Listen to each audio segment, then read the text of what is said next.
and welcome to Pigeon Duiwe News TV. My name is Tatos Khune, and today we're at the lofts of Gerhard of the GJT lofts. And in a few moments, we'll get an interview with him. We'll get to know his feeding program, racing program, and all of the features he does for him to progress. Stay tuned.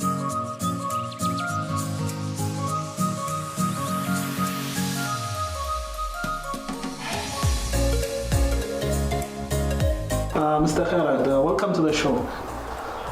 Thank you very much. I appreciate you guys being here.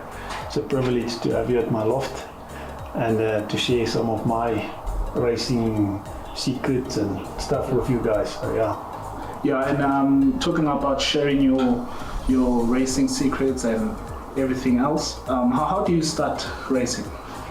It's a long story, but it's a short answer. My father-in-law had pigeons, and I was cleaning the lofts every day. And then, politics in the pigeon sport. Even 15 years back, there was lots of politics. So because of politics, he decided to stop racing pigeons, and I went too far in cleaning and doing all the stats, and I said, okay, now I'll go on with it, and that's where I started racing. So it's about 15 years back with small loft and pigeons from everybody that we know of. So there was no breed, there was no strain, it was just a lot of pigeons together. And now, since you started your father-in-law, was he your mentor into the sport? Did you learn a lot from him, or did you get another mentor as you moved along? Yeah, look, there's a couple. I think, the sport 15 years back weren't that professional, and we were just flying pigeons because we loved it. But these days you need to be quite a professional fancier to perform with the top guys. So it's not like it's not a hobby for us. That's one of the things. So in the sport there's a couple of ball guys. I mean,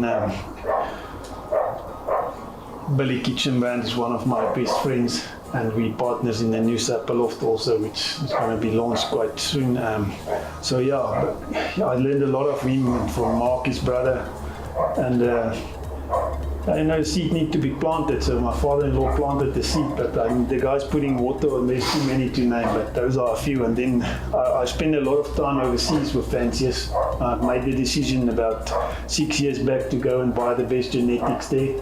So we've been there a couple of times, or actually a lot of times, and buying genetics. And that's the thing where our success comes from, is getting the best in genetics, coming in and buying the best.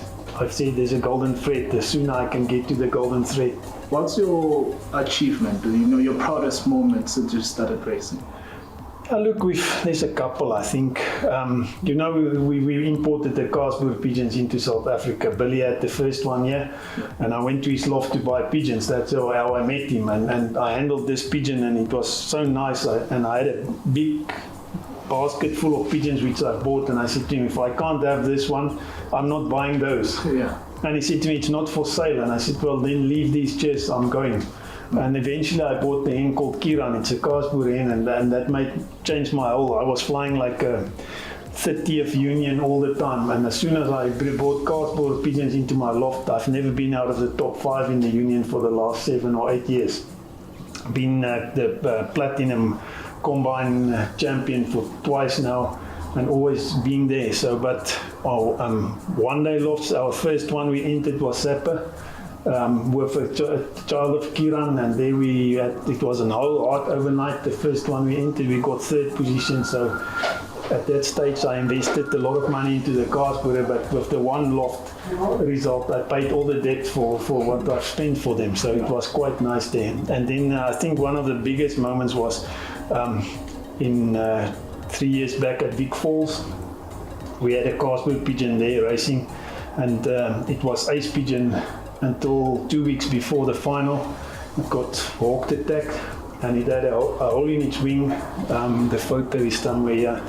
And then I basketed at the final, and I said to Robert, my partner, Swanepoel in the Cape, this pigeon won't make it back, because there was a hole. There was still blood on its wings from the walk. And you can't believe on the day of the final 13 pigeons came and he landed with them, and because of his injury he couldn't walk really, and he got in 13th, but we like an equal winner. Yeah. What are your ultimate objectives for 2021? Look, being the platinum combine champion last year, I need to defend it.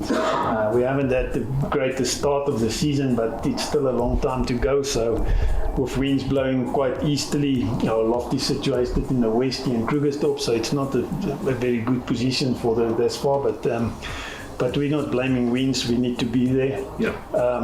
I need to perform. So yeah, the pigeons are doing well. We're getting there, but I want to be the third time in a row the platinum champion in the racing.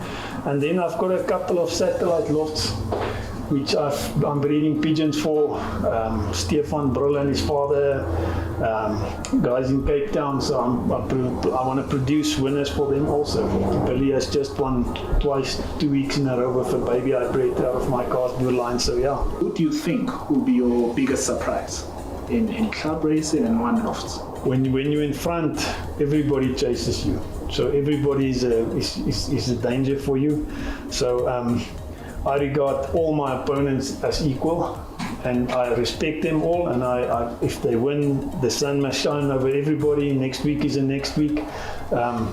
But name-wise, I think I don't want to put the name out there. I just say the top 10 in the union are all dangerous. So that's the ones I want to be on the lookout for, and that's the ones we race against. What initiatives would you bring into the sport? What changes can you make?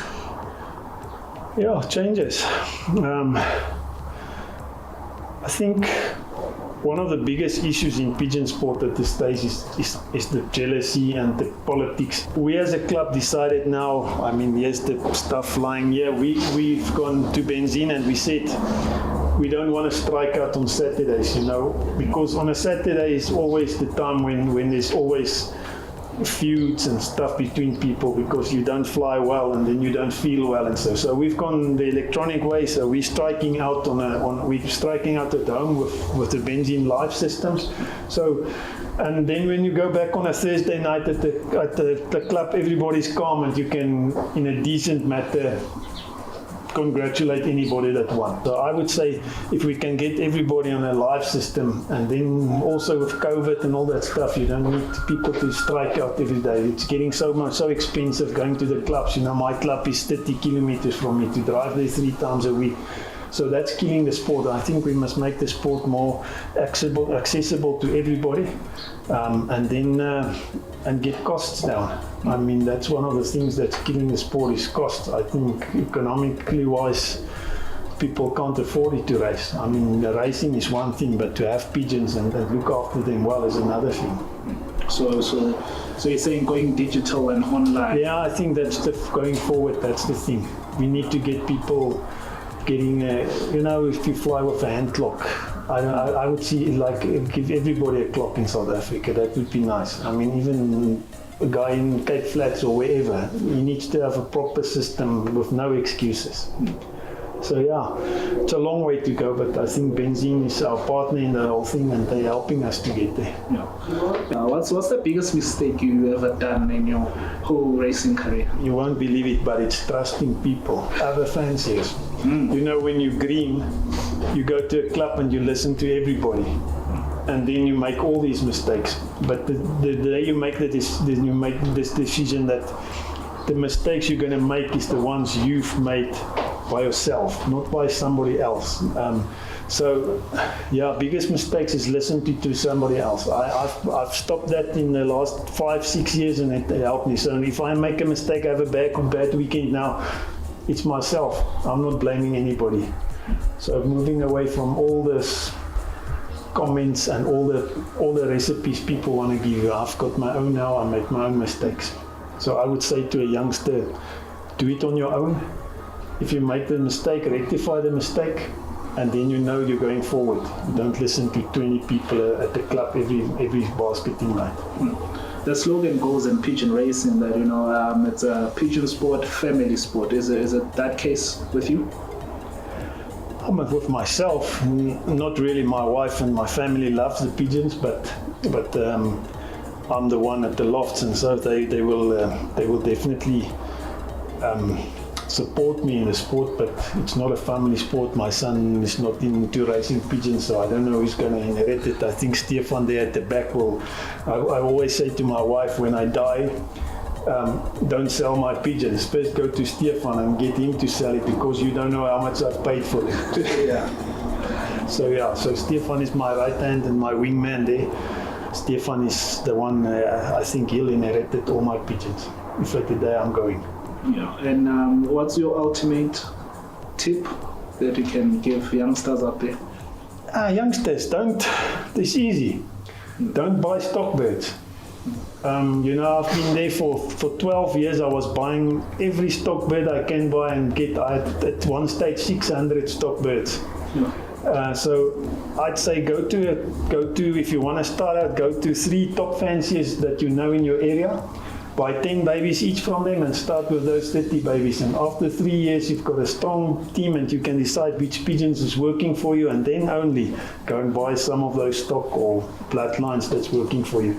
People, I think, spend too much money buying stock. And in South Africa, there's a lot of websites that's maybe not selling the best. And there's affordable pigeons, but then you must decide, are you in the hobby side or are you in the professional side? That's it. I think buy babies, youngsters. Anybody. If I would start over, I'll just buy babies. Well, what are other breeds that you mainly raise? Look, the whole loft consists of the Casboer line, so every bird in the loft has got Casboer blood in it. With that, we combine with the Sablons. I've got a lot of success with the 18s and the Karellis from Gerhard Kelly. I mean, he's helped me a lot in getting me the best bloodlines there. And then by coincidence, I mean, you've met Oliver now. Me and him, we bought 2 hens at the markings auction called Cheapo from Benny Stefanik. And the first time we put it to a Casboer pigeons, we bred a cock 1009. He was racing 17 times only. He never was out of top 10. He was a 4-time combine union winner. From there on we crossing it, so it's Casboer on the one side with Sablon or Cheapo. This is number 781. It's a hen bred from our Casboer 18 line from Gerhard. She was the best bird in the combine a couple of years back. Now she's bred for Billy Kitchenbrand, a 3 times winner as a 2021 bird, racing against 2020s. This weekend she bred for my brother-in-law Thijs. She bred him a winner in the young bird race, and she was the mother of my old bird winner also this weekend. So super little hen. You can see she's one of our best stock hens, Casboer Sablon. So this pigeon is 3301. He's bred from the brother of 1009. His number was the 1008. She's our best pigeon in the club at the moment, and I think she's the best in the combine at the moment. She's raced every week and scored every week, so that's our pigeons, our family of pigeons. We raised them like that. So super little hen. She's never disappointed. The first race she won a union as a year old, so yeah, but never stopped performing.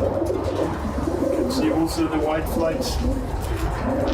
So yeah, super pigeon. The preparations you do that ensure you that you come out first as you a club champion. What measures are you doing? What's the technique you're using? Look, our pigeons love to be flown every week. So we fly pigeons the minimum out of 16 weeks. A pigeon will race 12 weeks. So as long as a pigeon is in front, he will race. So we don't fly the way of 2 teams, resting one and flying one. So if pigeons in front will race until we see that they're not coming in front anymore. And then training-wise, because we race them every week, so the whole loft on a Saturday morning, there's no pigeons in the loft. They either go to a sprint race or a race or whatever, but they'll be on a race. For the first 6 weeks, we do that to get the pigeons known, because your youngsters you don't know. So we'll select them from the first 6 weeks. Will be a strict selection of birds, and from there on we'll manage them better or more carefully. But first 6 weeks we just fly them. Every bird goes to a race. It's getting a chance to on different circumstances, different distances, and then after that training. Because we're racing, we're not that intense on training.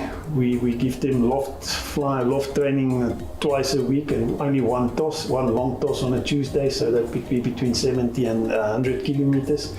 And then they will be Mondays around the loft and Wednesdays and Thursdays around the loft, but easy training because of flying them every week.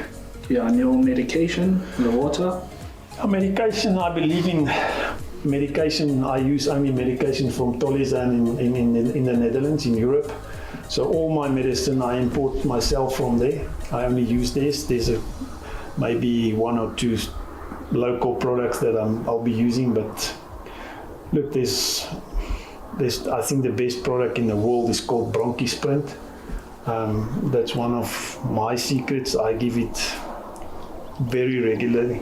So, but I think for ornithosis and breeding and stuff for pigeons, that's one of the best medicines in the world. So if somebody wants to buy something good, they can go and buy Sprint. Machine, I make them myself. I add all the medicines and every vitamins to the pellet. So when a pigeon eats it, it's a balanced diet. And every pigeon in the loft get the same food. So there's no strong ones and weak ones that fight over food. When they eat, they get the same food. And we've had a lot of success. Do you have any closing remarks? Look, I think it's an honor to raise pigeons, and the Lord gives me this privilege to raise them. And being an athlete for many years since I've known myself, I've been a provincial in cross country, in triathlon, played provincial rugby, so I've been there and thereabout, and after an accident I damaged my knee quite badly, and I've run 13 comrades marathons. So I think of my pigeons not as pigeons, I think they're my athletes and I'm the trainer, so that's what it's based on. I take my pigeons as my athletes, and I think I'm in their shoes. I will never send a pigeon from 10 k's to 150 because I won't do it to myself.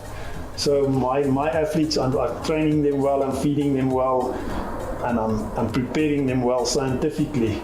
And that's how I try to get performance out of them and get them the love for the loft. We're racing from the perch, not from any eggs or babies or stuff. So the pigeon must love my loft, they must love me, they must love Lazarus, my assistant, and that's it. If you can get that, I think pigeons will fly for you. Thanks a lot, Gerhard, for joining us on today's show, and we wish you well with the season, and also with the one loft that you just launched. Yeah, thanks. As Mr. Gerhard has said, he sees his pigeons as his athletes, because pigeons are athletes of the sky. Thanks a lot for watching. My name is Proudest, and until next time, this is Pigeon Duiwe News.